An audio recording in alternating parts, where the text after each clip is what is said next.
डॉ हिल कुर्सियोंग। रात का अंधेरा अपने दामन में कई राज छिपाए रखता है। ऐसा ही एक राज छिपा है दार्जिलिंग के डॉ हिल कुर्सियोंग के जंगलों में, जो दिन में बेहद खूबसूरत होता है और रात में डर से भी ज्यादा डरावना।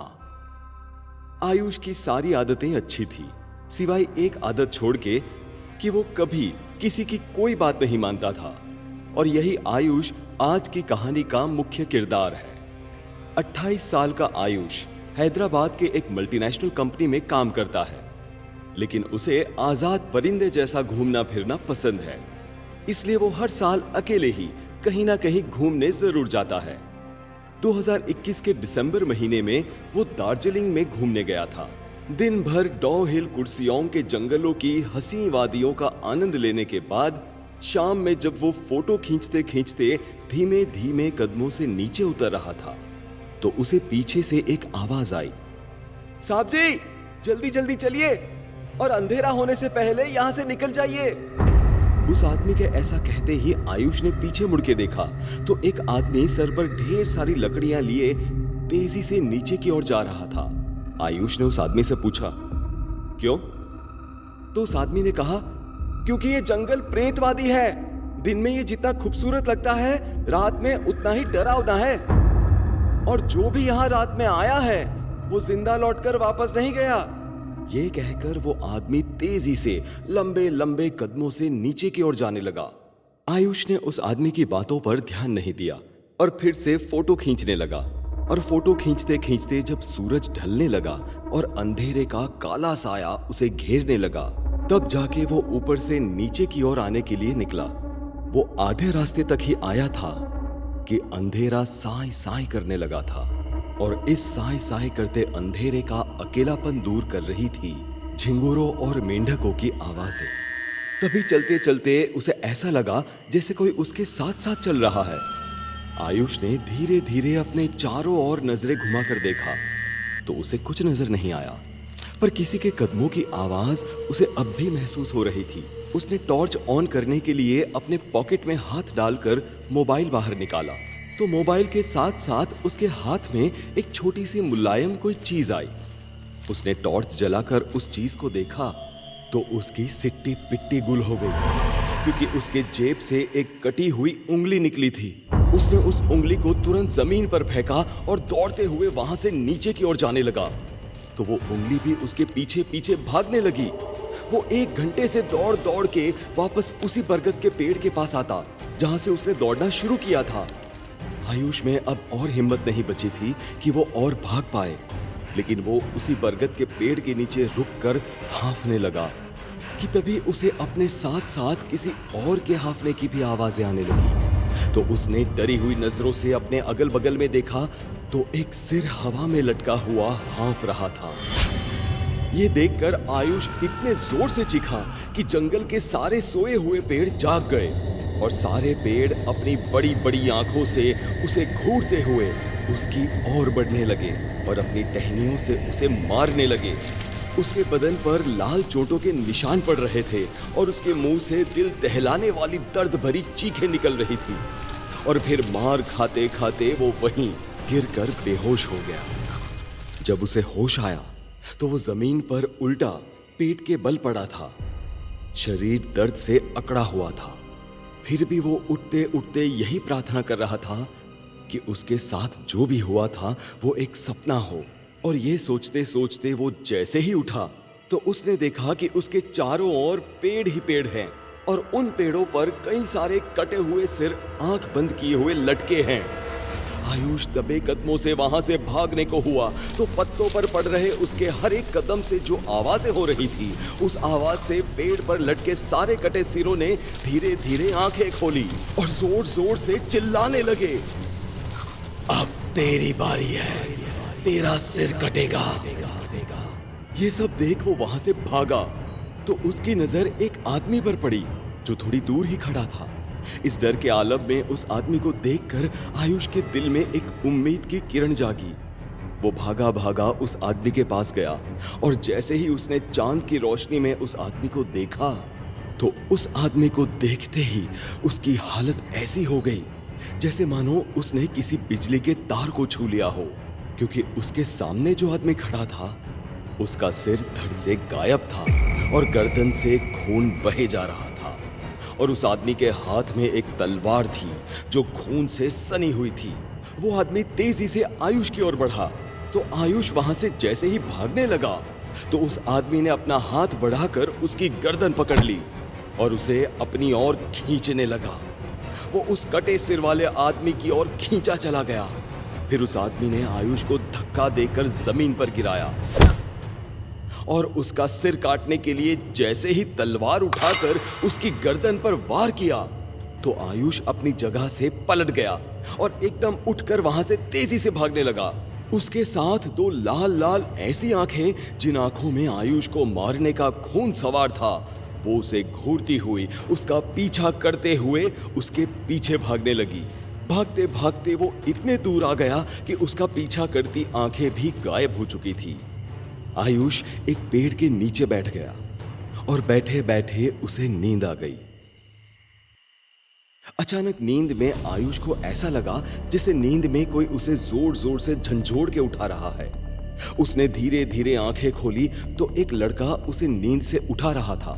आयुष के नींद से उठते ही उस लड़के ने कहा, आयुष जल्दी उठो, यहाँ से बाहर निकलना है हमें, वरना हमारा सिर भी कट के उस पेड़ पर लटका हुआ मिलेगा। उस लड़के की बात सुन आयुष भी उस लड़के के साथ भागने लगा और भागते भागते जब आयुष ने उस लड़के से पूछा कि तुझे कैसे पता मेरा नाम आयुष है, तो लड़का एक पल के लिए रुका और रगों में बहता खून जमा देने वाली मुस्कुराहट के साथ कहने लगा, भूतों को सब पता होता है। ये कहकर ही उसने एक पेड़ की तरफ अपनी उंगली से इशारा किया और उस लड़के का सिर अपने धड़ से निकलकर पेड़ पर जाके लटक गया और पेड़ से लटका हुआ वो सिर कहने लगा, आओ आयुष, मैं अकेला हूं। और फिर उस लड़के ने हवा में उड़कर आयुष पे अपना पंजा मारा तो आयुष की गर्दन छिल गई। ये सब देखकर आयुष उल्टे पैर जैसे ही भागने को हुआ तो उसने देखा कि जिस पेड़ पर उस लड़के का सिर लटका हुआ है उस पेड़ की टहनियां धीरे धीरे लंबी होने लगी और फिर वो टहनियां आयुष की ओर बढ़ी और उसको जकड़ने लगी और उसे जकड़ के उस पेड़ ने उसे अपनी ओर खींचकर पेड़ पर लटका दिया। आयुष पेड़ पर लटके लटके छटपटाते हुए अपने आप को छुड़ाने की कोशिश करने लगा कि तभी उसने उस कटे सिर वाले आदमी को अपनी ओर आते हुए देखा और उसके साथ उसका सिर भी हवा में उड़ते हुए आ रहा था। फिर वो कटे सिर वाले आदमी ने तलवार से आयुष का एक हाथ काटा तो उस आदमी का कटा हुआ सिर जाके आयुष का बहता हुआ खून पीने लगा। फिर अपनी जबान से उसके बहते हुए खून का एक एक कतरा चाटने लगा। उसके बाद उस आदमी ने उसकी एक एक करके उंगलियां काटी और फिर पेड़ की टहनी काट दी तो आयुष उस पेड़ से एक झटके से नीचे गिरा और फिर पूरे जोर से उस आदमी ने अपनी तलवार से आयुष के गर्दन पर वार किया और आयुष का सिर उसके धड़ से अलग होकर जमीन पर गिर पड़ा और आयुष की वहीं मौत हो गई। उस आदमी ने आयुष का सिर उठाकर पेड़ पर लटका दिया। दूसरे दिन जब एक आदमी डॉ हिल कुर्सियांग जा रहा था तो ये देख वो जोर से चीखा और पुलिस को फोन करके सारी जानकारी दी। तो पुलिस के पूछताछ करने पर उसी गांव के एक आदमी ने पूरा माजरा बताया कि एक कटे सिर वाला शैतान इस जंगल में कई सालों से है, लेकिन वो कौन है ये कोई नहीं जानता। कई बार लोगों को वो दिन में भी दिखा है पर दिन में कभी कोई ऐसी वारदात नहीं हुई। पर अगर कोई रात में उस जंगल में उसके इलाके में जाता है तो उसका सिर दूसरे दिन इसी तरह लटका दिखता है। डॉ हिल कुर्सियांग का रात का राज आज भी एक राज ही है। हर खूबसूरत चेहरे के पीछे एक चेहरा छिपा है, मगर उस चेहरे के पीछे एक गहरा राज छिपा है। आज की कहानी इसी खूबसूरती, राज और दर्द से भरी हुई है। अंगद, मान और मोहित शराब के नशे में धुत रात 1 बजे जोधपुर की सर्दी वाली रात में अपनी कार से सैर सपाटे के लिए निकले। तीनों इतने नशे में थे कि उन्हें किसी बात का होश ही नहीं था। गाड़ी चला रहा अंगद भी नशे में था और नशे की हालत में वो गाड़ी तेजी से चलाने लगा। गाड़ी चलते चलते अचानक से बंद हो गई। नीचे उतर के चेक किया तो सब ठीक था, लेकिन डैशबोर्ड पर नजर पड़ी तो पता चला कि गाड़ी का पेट्रोल खत्म था। बिना पेट्रोल के गाड़ी आगे बढ़ पाना तो नामुमकिन था। तीनों सड़क पर खड़े होकर लिफ्ट मांगने लगे, लेकिन कोई भी गाड़ी रुकने को तैयार नहीं थी। काफी देर कोशिश करने के बाद आखिरकार एक गाड़ी तीनों के पास आकर रुकी। गाड़ी में एक लड़की थी।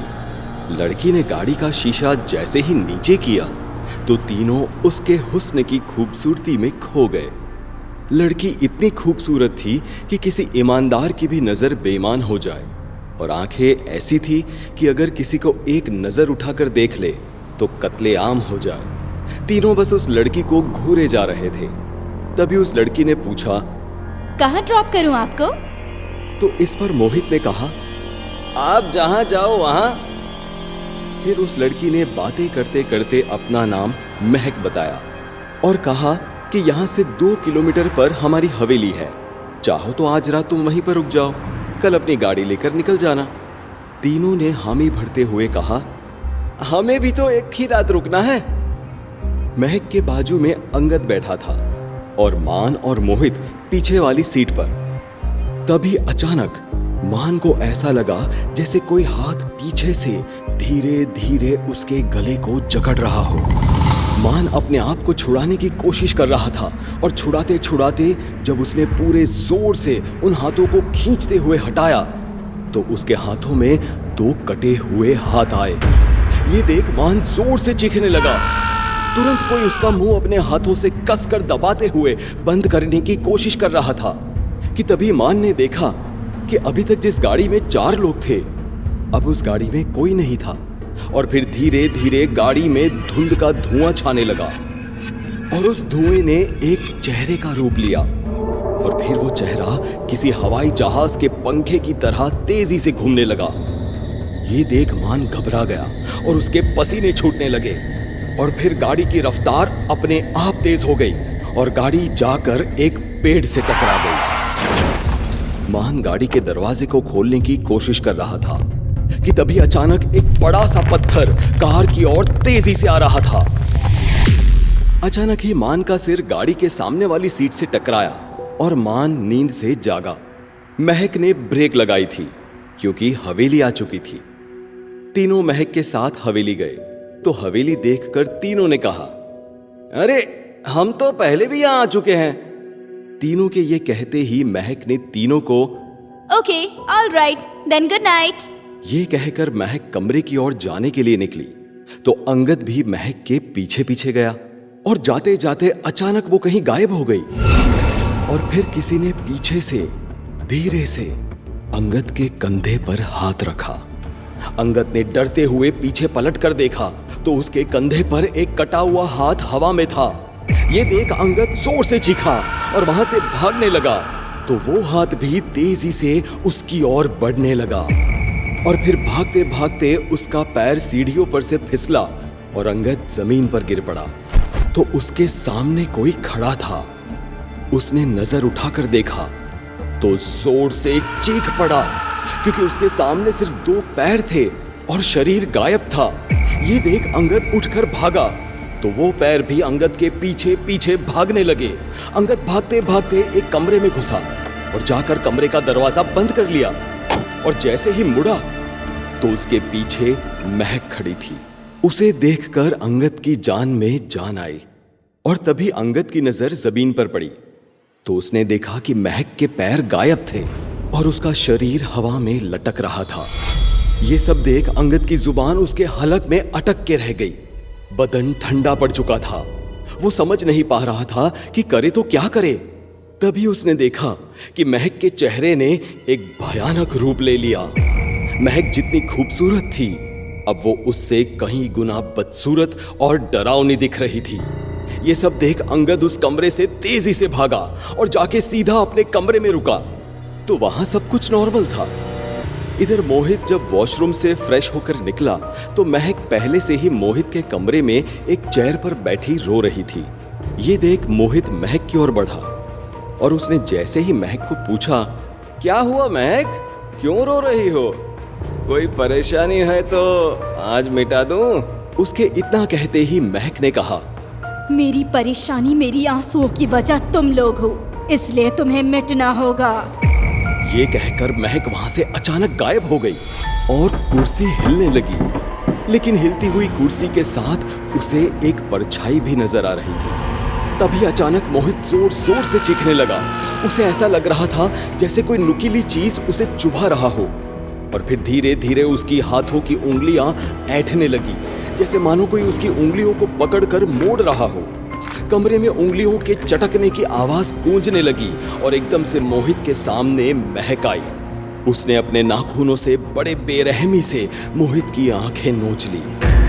मोहित दर्द से तड़पता हुआ बिना आंखों के इधर उधर चीजों से टकराते हुए भागने की कोशिश कर रहा था कि तभी महक ने उसे धक्का दिया और जैसे ही वो जमीन पर गिरा तो महक किसी जानवर की तरह मोहित पर कूद पड़ी और अपने नाखूनों से मोहित के शरीर को फाड़ने लगी और उसके गले को अपने दांतों से काटने लगी।